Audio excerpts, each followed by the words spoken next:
Hello, hello. Welcome to the place for offbeat health professionals who have bravely swapped their healthcare hats for non-clinical creative caps. I'm Caitlin, a psychologist turned copywriter, and this is Healers with Hustles.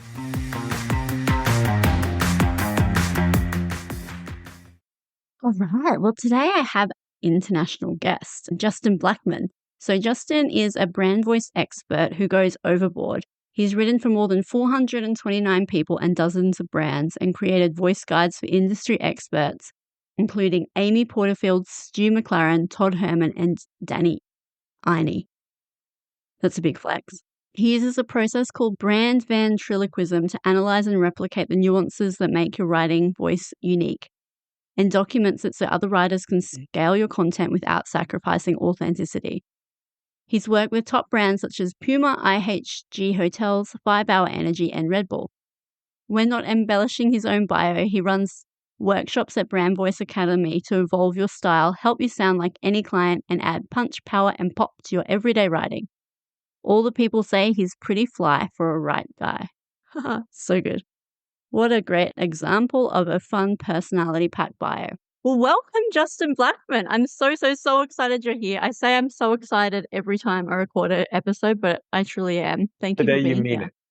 it. Yeah, Today today we you mean mean it. Yes, that's it. I do also need to update my brand voice guide for my business and add a few more expressions for my podcast. I think I need to. Well, you know how to do it, so That's I it. have I know faith how in to you. do it. I love it. I'm really curious to hear first about your copywriting career and how it's changed and evolved, because at the moment, well, you're doing brand voice, but you've had an interest in manifestos, which I think is so interesting. So I'd love to hear how you got there.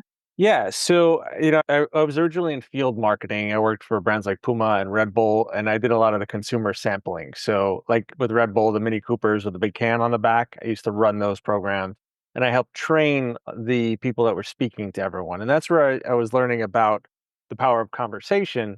And then as I sort of aged out of field marketing, like I went to college campuses and I started calling me sir, I was like, all right, I can't necessarily do Mm. this anymore. I'm not the right representative of the brand. It hurt my soul. So I had to move to like the offices where I wasn't in the field, but I began writing the scripts for consumer samplers. And that's where I started learning more about conversion copy and eventually just moved into copywriting. So rather than speaking to consumers, I was writing to them. And, I found success pretty quickly because I had just this sort of good background behind me. And so I was like a regular copywriter, I guess you would say. I was working for hotel companies and all that. And then as I moved toward my own business, I began writing for tons and tons of people. I got hired by an agency where I wrote for, I think, 429 different people and brands over the course of 2 years. So I got really into voice and I started training people about this. And I had a partner, Abby Woodcock, and she and I created a program about brand voice, which you've been through. Yeah. And I saw more people talking about brand voice. And some of them had seen some free workshops by me or had read the book that we give away for free. And they were talking like they were experts. And I was just like, no, you just read a blog post and that doesn't make you an expert. And it felt insulting to me for someone who had spent between 4 and 6 years researching this before I was even ready to talk about it. And I was angry about it. And when I started talking about it, I was getting passionate and I cared about the depth, about the amount of time that I've spent on this. And I didn't like this shallowness that other people were pretending to have. And I started writing a little bit about it. And when I did, like my hands literally started to shake. And there was this passion, there was this energy to it. And people are like, where is this? Where's this coming from? I was like, I have this fight in me. And they're like, you need to write about it. And then as a copywriter, I don't like admitting this, but I was talking to someone else and they said, to you, mastery matters. Mastery matters here. And I was like, all right, that's it. That's now the slogan. It hit me. I was like, it does. And I went into this 4 month deep dive into what mastery was. And then I started writing about it. And when I did, like there was this passion. And I didn't realize it until I was writing this stuff and I was writing some stuff for other people that had this passion to it, that I realized that those were essentially manifestos. I wasn't even sure what the term manifesto was or what it meant, but people who read it said this reads like a manifesto. And I said, what's that? I started doing research. I was like, oh, I know how to do this because I've been focusing on it and I've been changing the messaging and I'm doing it for other people. And I didn't want to teach like, here's how to write a manifesto. What I wanted to do is I wanted to ignite that fire in people that I had. And I had actually had a launch plan for Brand Voice Visionary, which is my biggest program of the year. And this passion was in me. And I was like, you know what? I'm pausing this launch because I need to talk about this stuff right now. And it got to the point where not talking about it was worse than pausing a launch. Yeah. So I just had this energy and this passion. I needed to go with it. And it turns out that a lot of other people were coming to me because they were lacking some sort of passion right now, or the world was just sort of burnt out. Yeah. And it's like, this feels important. So I created a workshop, which honestly, the main goal of the workshop was to fire you up. It wasn't here's how to write a manifesto, like with like step one, do this. It was let's get you pissed off, let's get you angry, but then also let's bring you to a place of good. So you're gonna know what your differentiator is, you're gonna know what your fight is, you know what hill you're gonna plant your flag on. And by talking about this, it brings other people to you. People are missing this energy. Like we're at a point right now where the cost of information is zero. Like you go to any Bard or Gemini or ChatGPT, any of that stuff, you can put in a Google search. There's tons of information. So the way to differentiate yourself right now is to have a fight, to have a cause, to have this passion that you believe in. But people were like getting that on paper into a way that it could actually attract people and to reach people. That's where the manifesto comes in. And I just wanted to give people access to a resource to create one and to finally take a stand on something. Yeah, it's incredible that it's come out of a place of, like, you were pissed off, you were angry, you're like, "Fuck this, like, online world," where it's so shallow, it's like anyone can be an expert, and that's what blew me away when I first, like, started my business or got into the online space. I was like, "Wow, this is, like, wild." So I'm so glad that people like you existed or are there to kind of bring it Yeah. back down a bit, but no, but even like, well, the power of manifestos, we're in it right now in terms of my business and like this podcast and my group and everything. It came from, yeah, the manifesto maker. Like that was the origin because I started doing that. And then I was Yeah. initially started writing about copywriting, I think. And then all of a sudden I started writing about health professionals and like about how we have to be like, we're not treated like we're humans. And I was just getting really upset about that and like that we Yeah. have to be boxed in. I was getting really enraged and then it just Yeah. snowballed and then here we are. Yes. Yeah. And That's it. It's kind of getting in touch with your anger, but understanding where it's coming from and what the real value is. It's never what you expect. Like, yeah, you begin this with copywriting, but like, no, this isn't what it's about. And then go a little deeper. Oh, that's what it's about. And like, no. And then like, then you tap a nerve. You're like, oh, what's here? And like for me, I was reading something. I don't even remember what it was, but it was about being proud of what you work. And then I remembered that like pride is one of the seven deadly sins. And all of a sudden, I got really mad at the Catholic Church. I'm not even Catholic, but I was like, whoa, that's an interesting response. What happened there? uh, And I was like, why is pride bad? I should feel good about what I do. And like, okay, excessive pride is bad.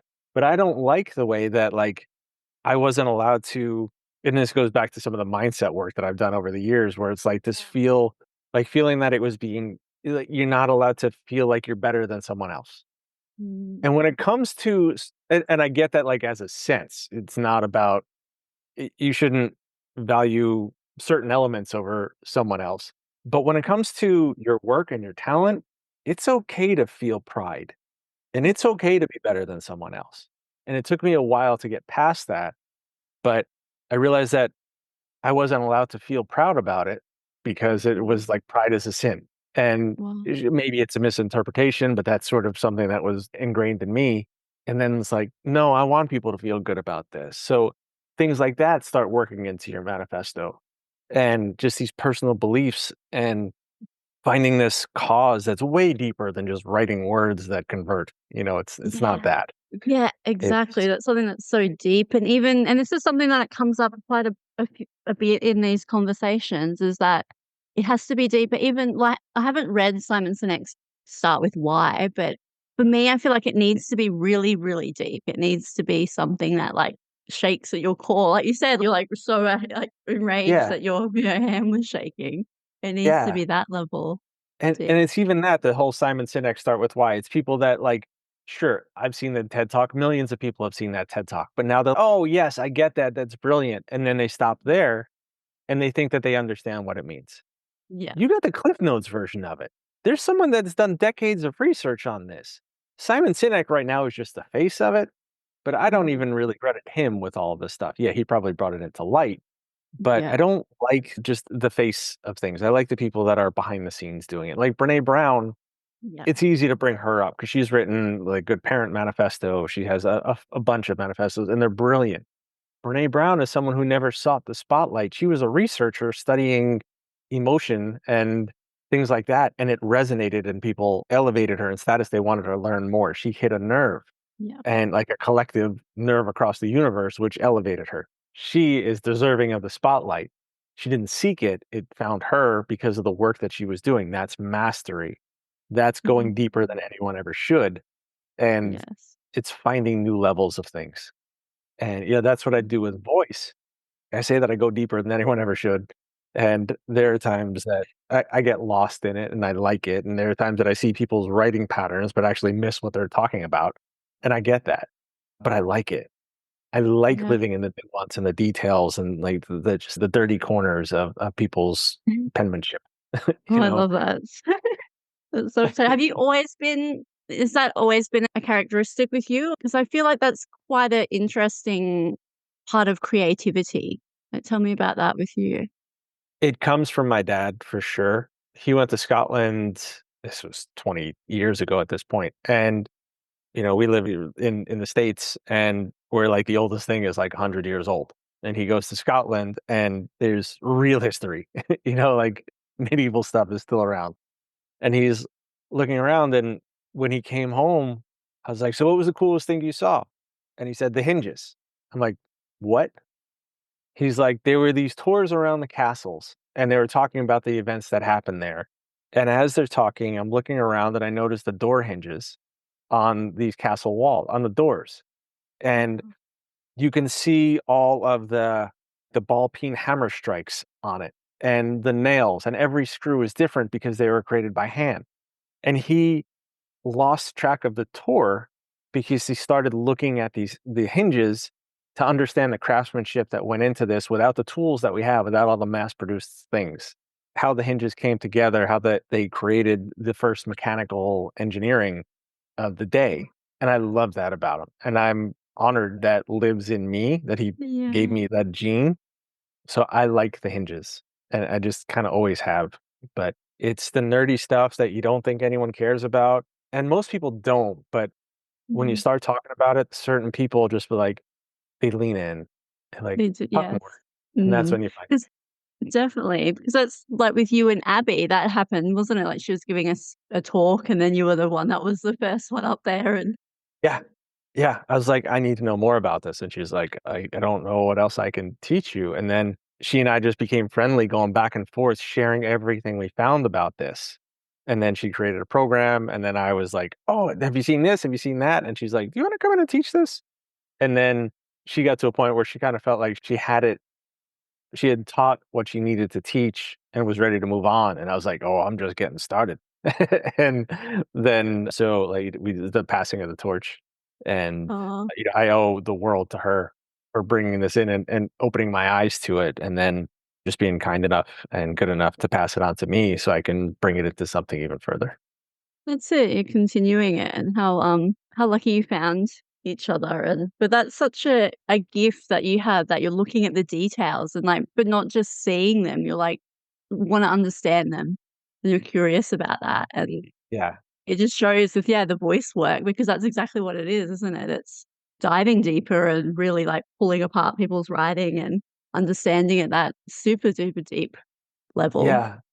Yeah, and it's one thing to be able to write something and, like, people are like, "Oh, yeah, I get it." Like, you can capture the voice, you can capture the message. Most good copywriters can capture the message pretty easily. Mm, Understanding the voice at a deeper level, and this isn't applicable to everybody, but where a lot of copywriters, especially personal brands, but absolutely it works for corporate brands as well. I've worked for tons of corporate brands. Understanding the reasoning behind the word choice, why they're saying this instead of that, not just being able to, oh, you want this word instead? Sure, I can change that, but understanding why they want that change. Some of the ingrained beliefs about what's there, what's really there. And Ben Settle has a line that I love. He says that he reads behind the words, not between the words, but reading behind the words. Oh, that's Um, cool. I like that. I like to read behind the words. And it's easy for someone, like I rail against the adjective friendly. Like, oh, I want the writing to be more friendly. Well, what the hell does that mean? How many friends do you have? They're all friendly in some different way. Let's say you have, hell, you can even narrow it down to 6 good friends that you have. They're all friendly in certain ways, but they all talk differently. So Mm, even though the term friendly seems objective, be like, okay, I should understand what that means. We all have different interpretations of it. And one of the things I yeah. say, it's like if someone tells you to write in the color blue, well, there are 360 shades of blue. Which one do you want? There are Yeah. 360 levels of friendly. Which one do you want? That's the nuance and understanding those details on that much deeper level than most copywriters will ever go. That's where I live, and Yeah. I love being here. It's not for everybody, but for those that and you've been down with me, you Yeah. know it. Yes. Um, Down the rabbit hole. I love it here. Yeah, so it is. It's really exciting. I remember when I first learned about you and I learned about the work and everything, it made me so excited about copywriting and being in this field. But I'm curious, what's the link like in what do you think the link is with brand voice and manifestos? So when I first started it, honestly, I didn't know that there was one, and that Mm. was one of the reasons why I was cautious and slightly hesitant at one point to even launch the workshop because I'm like, well, I'm focused on voice. Manifesto isn't about voice. It turns out that a manifesto is pretty damn important to voice. It gives you that deeper understanding on a more substantial level. Like it's not an about page; it's an about page with passion, Mm. and it's not who we are; it's why we are. And it's a little bit. This Simon Sinek start with why. You can not say it, but that's what it does. But Yeah. it's the why plus the how. Mm. And it's the call to arms, it's the deeper understanding of what it is that we do and why we do it that seasons the voice. It ultimately guides the voice. It will use the right level of words, the more energetic words. It gives the writing more oomph, more power, just gives it a good kick in the pants. I think a good manifesto can ignite a brand voice. Mhm. And Yeah, it really uh, gives it that. it's not a need to have, but it can be a friggin' awesome to have. Mm. And particularly today where there's so many businesses and so many brands and things like that, where it's so important to have that customer loyalty and trust and have people that are like, "Yes, I absolutely love, love, love your business and your brand." It makes sense to have a manifesto to rally those people for sure. Yeah. Yeah, and it's something deeper than like add blank, we believe blank.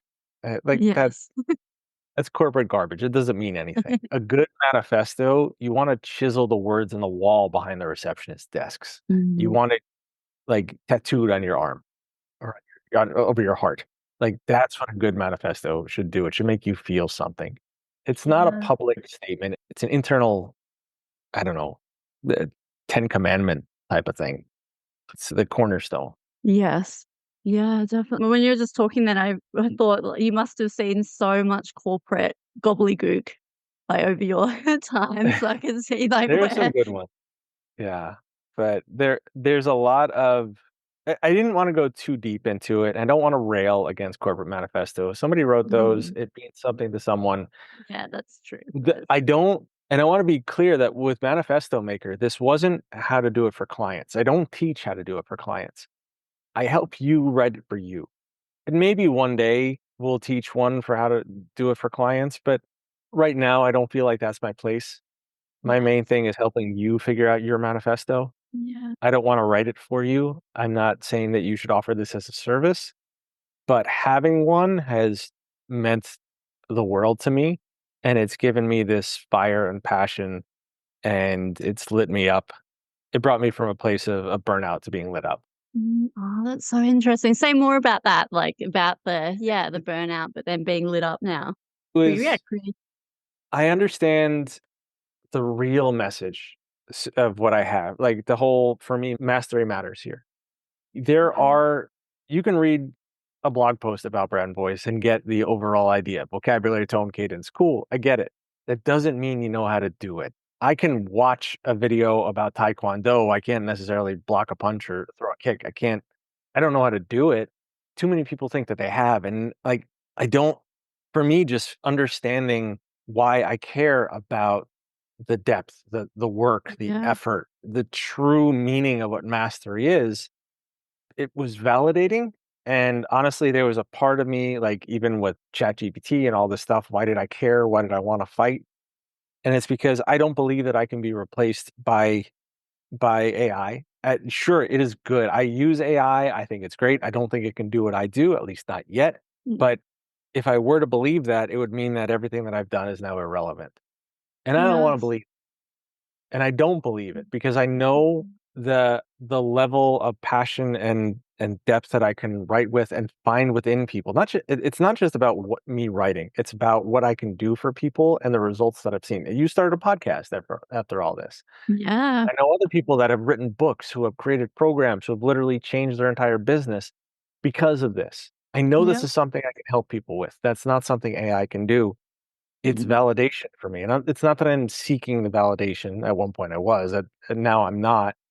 You're allowed to, I think. It's a whole other mindset stuff that I can recommend people, but that it's that pride in what I do. Yeah. That was part of it that lit me up, and honestly, I don't even remember what the original question was that you asked at this point, but it was this drive that I felt the need to share and to help people find on their own. Yeah, I think it's been hugely well, I can speak for myself, beneficial for me, but I could just imagine how a ripple effect that has on, yeah, people's lives. Because business, I think people who start businesses, I think they want to enjoy their work, and there's a bit of a different feel there. And so that if they're feeling a bit burnt out, a bit like discouraged or that not that interested, having a manifesto or something like that actually does light them up is so powerful for their well-being. I think it's, Yeah, yeah, I hadn't really thought about that from a well-being point of view, and that's so exciting to me. So yeah. thank you for that. Thank you Yeah. for Oh, that's what it was. You had asked about being burnt out versus lit up. Yeah. But by understanding this message, it allowed me to write longer emails. It allowed me to get more passionate with everything. It allowed me to understand what my real message was. yeah, And I'm not going to give you a 30-second how-to video. I'm going to yeah, go deep. If you don't want to go deep, I'm not for you. A manifesto, one of the things I say, it's both a banner and a bouncer. So it attracts people to you, but it mm, also says cool. you're not allowed in. If you're looking for a quick, easy win, I'm not for you. And that's okay. And like as far as the bouncer, yeah, I got mad at all the people promising that copywriting is a quick, easy way to make money. It's Yeah, not. Been doing this for years and decades, and I'm still learning. And yeah, I hate that people are telling everyone, "Oh yeah, robots can do that now," and this and that. And it gave me, I understood where my line in the sand was. And yes, that was kind of the big thing. I understood where that was, and that lit me up. I can defend this line. I will not yeah, cross it. absolutely. No, Yeah, and it's, that's what lit me up. definitely, I am, it's so exciting. It like, yeah, like, truly it gives, like, work that, like, life or that spark, or I don't like the word spark, but it's something about that. It's Yeah. it's really cool. But do you think, like, every business should have one? It's hard for me to say yes to that Mm, because I don't think it really does much for a corporate world. I yes. think a lot of them Yeah. have mission statements that don't do Yeah, anything. and that, For yeah. a freelancer, I think it's awesome to have it. For small businesses where it can be defended and worked into and brought to life and plant the flag on the hill that you're gonna die on, I think it's Yeah. important. I wouldn't say it's necessary. I would Mm. say that it's awesome to have for businesses who give a shit. Yes. I love that. That's Yeah. good. That's so good. I was watching Jerry Maguire earlier this week and, like, how Yeah. he got, like, fired, Yeah. right? Well, I don't think it was a manifesto, I think it was a mission It's a mission statement or statement. something. Mission statement. But There you go, it maybe you it should have it written a was manifesto. he kinda did, was the fewer clients, less money. It was a That's right, manifesto. that was, I would argue yeah, that it's a manifesto. that was a manifesto. Interesting, yeah, because I was thinking about that, and I was thinking about you, and I was like, "Oh, this is interesting that I'm watching this this week." But I've loved our chat. How can people get in contact with you or find you online or find have you published your manifesto? Yeah, my manifesto is at brandvoiceacademy.com. There's Mhm. the about page. There's a link to the manifesto. Cool. So yeah, it's brandvoiceacademy.com is the best place to find me right now. I'm currently going through a rebrand, but eventually it'll be everything over at justinblackman.com for if you want to learn about me, but manifestos and all that, that's over at at brandvoiceacademy.com. Beautiful. Thanks so much for that. No, I'd loved, doing Brand Voice Visionary. It was one of the most fun times. And I actually spoke to Jill a few weeks ago, which was really cool Good, as well. Yeah, it good. was That makes me um happy. no, thank you so much. You've definitely enriched my copywriting work. And I thank you I very am much for that. I'm honored by that compliment, and you've Oh, done great things with it. So thanks so much, Justin. This has been so fun. thanks. All right. That's the end of another episode. Thank you so much for tuning in to Healers with Hustles. If you've enjoyed today's episode, will you do me a tiny favor and subscribe to the show? Just tap the subscribe button on your favorite podcast platform and you'll be the first to know as soon as a new episode drops. Thanks so much for listening. Okay, ta-ta for now.